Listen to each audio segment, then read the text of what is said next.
In this video, you're going to learn how to tell if you have a growth or a fixed mindset. And you're going to learn how to develop a growth mindset in regards to mental health. You're also going to learn how having a growth mindset can completely change how you feel about your mental health.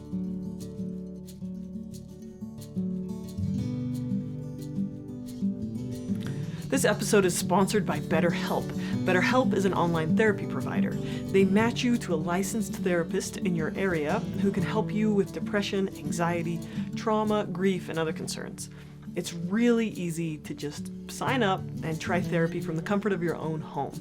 And one of the best parts is you can use their service to message your therapist anytime from anywhere. Therapy starts at about $65 a week, so check out the link in the description for 10% off your first month. Why is boredom such a difficult experience for people? It's because we all have an innate drive for growth and knowledge through new experiences.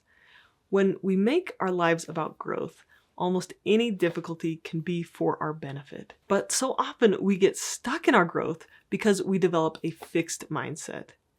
Carol Dweck, the author of Mindset, which this video is based off of, said, "In a growth mindset, people believe that their most basic abilities can be developed through dedication and hard work.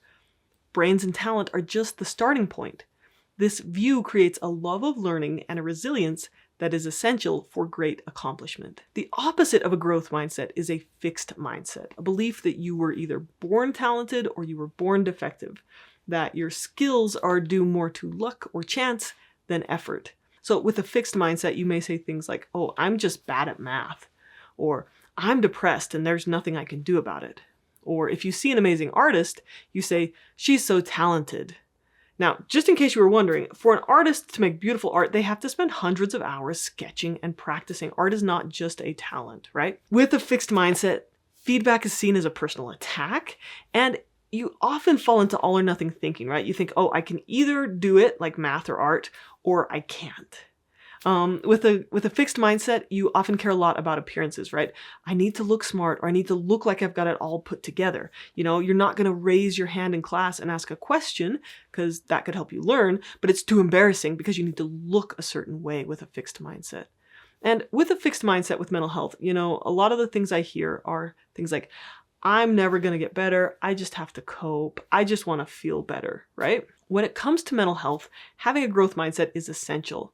Now, because of so much bad pop psychology out there and some misunderstandings of the research, people often believe that if they experience anxiety or depression, that it is 100% biological, that it is a brain chemistry defect or some innate problem with them, with their identity, and that there's nothing they can do to change themselves. But the truth is, most people feel stuck because they just don't know how many options they have, how many skills they can develop to improve their mental health.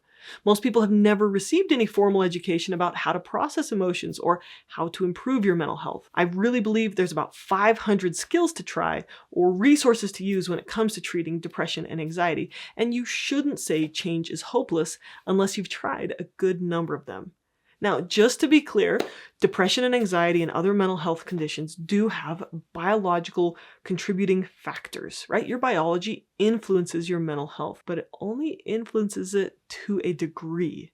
And there's a whole lot of other things you can do that can also influence your mental health. If you think about problems as an opportunity to learn, it gives you flexibility to develop new skills to solve old problems. A growth mindset can change the nature of all difficulties. So instead of painful emotions being negative, they're seen as an opportunity for growth. So a growth mindset says, "What can I learn from this?" A growth mindset says, "What resources can I reach out to?" It says, "If I put in effort, I can get better at this." So instead of just saying, "Oh, I'm bad at math, I'm a not talented artist," whatever like that, right? You say, "Oh, I haven't learned that math skill yet. I haven't learned that art skill yet." And you say, "If I put in effort, if I ask the right people and get the right skills, I can get better at this."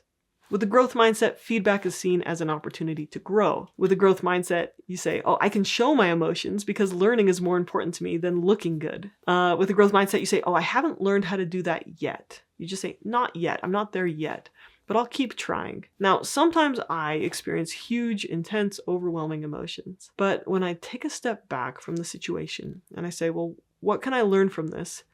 Suddenly, everything changes. As you work to develop a growth mindset in your life, every single problem, every painful emotion or difficulty that comes up can become a learning opportunity. This is a chance to learn a new skill, an opportunity to try to see things differently or to change your perspective. When you see difficulties and imperfections as an opportunity to grow, suddenly how you feel about problems changes.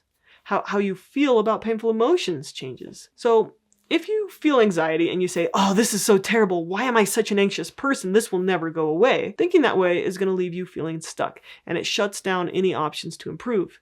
Now, if on the other hand, you feel anxiety about a situation, you say, well, this is not fun. This is uncomfortable. What can I learn from this? I wonder if there's a skill I can develop that will help with this.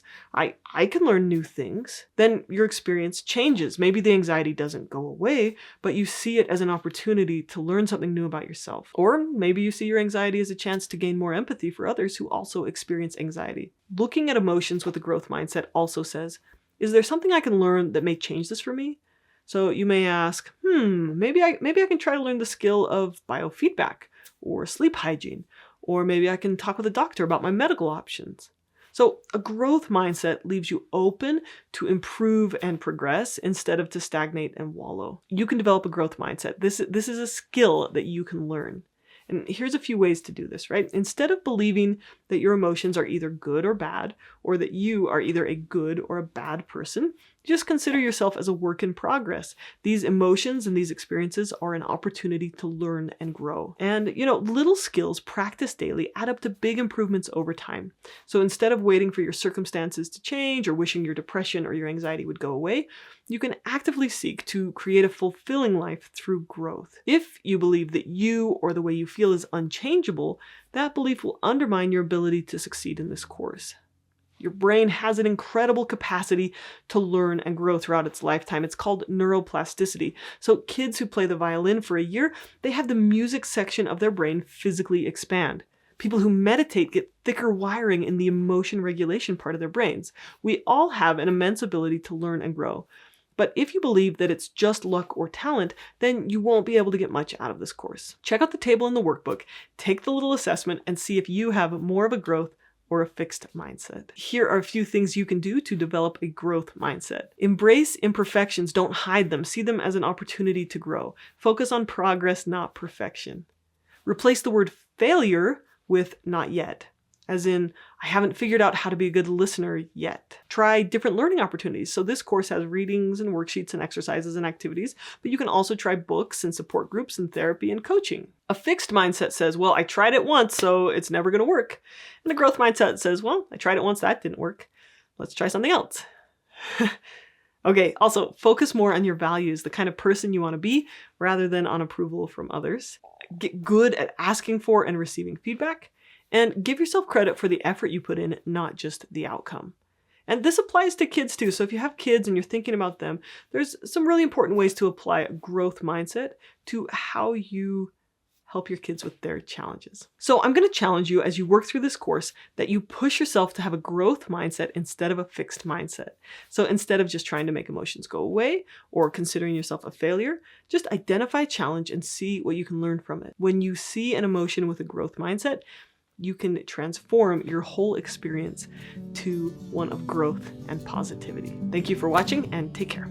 This video is one skill from my 30-skill course, How to Process Your Emotions, where I teach 30 of the most essential skills for resolving depression, anxiety, and improving mental health. Emotion processing is an essential skill for working through intense emotions, but most people have never been taught how to do it. I'm putting every single main video lesson on YouTube for the world to access for free. You watching these videos, sharing them, contributing to my Patreon, and my sponsors make this possible. If you would like to access the entire course in one place, ad-free, with its workbook, exercises, downloads, extra videos, live Q&As, additional short readings, and links to extended resources, the link to buy the course is in the description below.